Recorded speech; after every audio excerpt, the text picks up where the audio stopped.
Bonjour à tous et bienvenue, vous regardez 6 minutes chrono, le rendez-vous quotidien de la rédaction de Lyon Capitale. Et aujourd'hui nous accueillons David Kimmelfeld, bonjour. Bonjour Paul Terra. Alors vous êtes élu à la métropole de Lyon, dans Oui. l'opposition, plutôt centriste, vous en avez été aussi le président.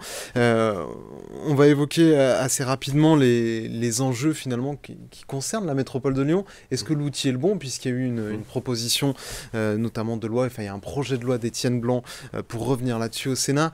Avant, vous vouliez revenir sur ce qui s'est passé ces derniers jours, ce qui continue de se passer aujourd'hui en Israël et en Palestine. Oui, d'abord, moi je voulais avoir, bien évidemment, pour montrer que notre métropole est importante, mais en même temps, quelquefois, on est un peu déconnecté, non pas du monde réel, mais de la situation internationale, d'avoir une pensée, d'abord pour le peuple arménien qui vit un génocide au Haut-Karabakh, mais aussi pour le peuple israélien qui vient de vivre des actes terroristes perpétrés par le Hamas de façon extrêmement violente, et puis aussi pour le peuple palestinien qui n'est pas en majorité derrière le Hamas, mais qui veut simplement vivre pacifiquement, y compris avec les Israéliens comme voisins. Voilà ce que je voulais en dire. Juste pour développer un tout petit peu là-dessus, parce qu'on a vu dans la classe politique française, c'est un peu compliqué entre... est-ce que cette affaire elle est binaire est-ce que c'est blanc ou noir? Est-ce que tout est gris? Puisque certains disent attention, ces violences qui ont eu lieu, elles peuvent trouver une raison. Et comment se positionner quand on est responsable politique par rapport à ça? Je crois que d'abord, là, vous dites, c'est dur pour tout le monde. D'abord, je crois qu'il faut acter que le sujet est extrêmement compliqué, qu'il faut avoir des paroles extrêmement modérées et ne pas chercher à transfigurer ou à importer le conflit ici ou là. Je crois que le dialogue doit continuer à se nouer. Et il faut dénoncer ce que sont des actes terroristes perpétrés par le Hamas, mais il ne faut pas oublier de dire qu'il y a un peuple palestinien qui, lui, a aussi envie de vivre pacifiquement. Après, les solutions, c'est bien évidemment pas moi qui les ai en main, mais je pense qu'il faut tenir ce langage, équilibré, et puis surtout prendre conscience qu'en Israël et en Palestine, tout le monde se contrefout de savoir ce que pense tel ou tel parti politique en France du sujet, en quelque sorte. D'essayer d'en faire un conflit politique en France n'a, à mon sens, aucun sens et n'est pas à niveau de l'histoire. On va revenir maintenant plus près de chez nous, redescendre un peu dans la température et dans la gravité. Voilà, il y a ces enjeux, ce que j'expliquais tout à l'heure. La métropole de Lyon, aujourd'hui, on est à mi-mandat sur ce mandat-là, qui est le premier où le président de la métropole a été élu au suffrage universel direct, et se pose la question de revenir sur ce mode de scrutin, sur cette organisation-là, puisque notamment des maires, principalement de droite et du centre, disent on n'est plus respecté, on n'est plus entendu par la métropole décide pour nous, donc il faut revenir à l'ancien fonctionnement. Vous, qu'est-ce que vous en pensez? Vous qui avez été à la fois exactement, et puis qui a connu la métropole Grand Lyon et qui l'a connue quand elle est devenue métropole. Avec la différence près, c'est que nous n'avons pas été élus au suffrage universel direct.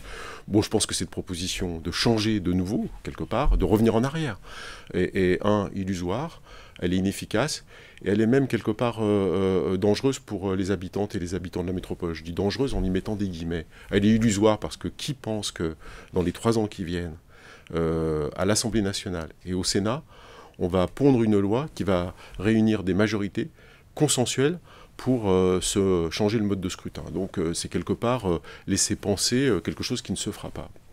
La deuxième chose, c'est qu'elle est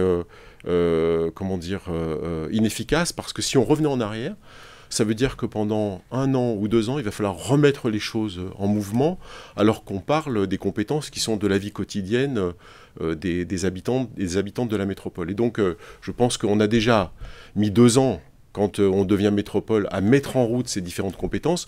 Je veux dire, eu égard aux problèmes que rencontrent nos concitoyens aujourd'hui, de pouvoir d'achat, de sécurité, enfin l'ensemble des sujets qui sont devant nous, la transition écologique, encore se dire, bah tiens, on redémarre avec une nouvelle institution, on va la remettre en route. Enfin, il n'y a que les politiques qui peuvent penser que ce truc-là est amusant, mais les gens qui vivent au quotidien leurs problèmes, je ne pense pas qu'ils vont trouver ça amusant. Et puis, elle est, elle est inutile parce qu'il existe des outils, si tant est que le président de la métropole veuille les utiliser, pour mettre en place une gouvernance qui associe au plus près les maires. Le rapport Grivel avait pondu un certain nombre de propositions. Il faut commencer par ça, que le président de la métropole prenne ça en main, introduise un certain nombre de réformes. C'est pas un problème institutionnel. Non, pour moi, ce n'est pas un problème institutionnel. C'est un problème de personne ? Non, c'est un problème, effectivement, c'est un problème de gouvernance. On avait senti déjà, hein, quand en 2020, en 2019, je demande à Marc Grivel, de dire il faudrait peut-être faire un certain nombre de propositions parce que la prochaine fois, on va être élu au suffrage universel direct. Il y aura des maires qui étaient présents, qui ne seront plus présents, voire même des communes qui ne seront plus présentes. Il faut qu'on fasse des propositions pour faire en sorte que dans le cadre de la loi, on puisse les associer au mieux. Et il y a une vingtaine de propositions qui ont été faites. Aucune n'a été mise en place par Bruno Bernard. Je pense qu'il devrait plutôt commencer par ça, plutôt que de laisser ses vice-présidents se prendre effectivement quelquefois pour des vice-maires dans certaines communes.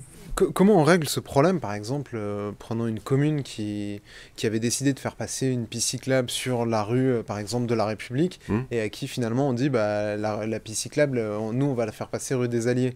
Comment d'abord on le règle normalement par une gouvernance la plus consensuelle et la plus ouverte possible. Ça c'est un sujet politique, c'est-à-dire est-ce que Europe Écologie Les Verts, est-ce que les Verts souhaitent simplement dérouler leur programme, quoi qu'il en coûte, quoi qu'il arrive, ou est-ce qu'ils considèrent qu'il faut travailler en lien avec les maires, qui sont bien souvent les seuls élus d'ailleurs connus au passage des habitantes et des habitants de la commune, le vice-président, le président de la métropole, ça reste assez lointain. Et la deuxième chose, c'est de mettre en place un certain nombre d'outils qui nécessitent quelquefois juste changer le règlement intérieur pour introduire le fait que, par exemple, je ne vais pas rentrer dans la technique, mais en conférence territoriale des maires, il y a un certain nombre de décisions qui soient actées et qui soient obligatoirement actées conjointement par l'exécutif de la métropole et les maires. Merci beaucoup David Kimmelfeld d'avoir répondu à notre invitation, à nos questions. Moi je vous retrouve très bientôt pour une nouvelle édition de 6 minutes chrono. Au revoir.